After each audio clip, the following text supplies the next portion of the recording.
stop for a second? Stop what? That! The constant noise. It's like you just can't sit in a moment. Oh, sorry, am I boring you? No, you're exhausting me. Right, good start. I'm serious, Owen. Talking to you feels like I'm in a debate I didn't agree to. Yeah, well, maybe if you could keep up. There it is! That thing you do every time. What thing? You talk down to people and you twist everything into a competition so you can win it. I don't need to twist anything. Do you even hear yourself? Yeah, I do. I sound right. You think being right is the same as being a good person. I think being right matters. Not this much. So what? You want me to just sit here and agree with you? No, I want you to care more about people than being the smartest one in the room.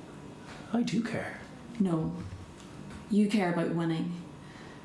And the worst part is, you don't even realise what it costs you. What's that supposed to mean? You're going to go through life thinking people don't like you.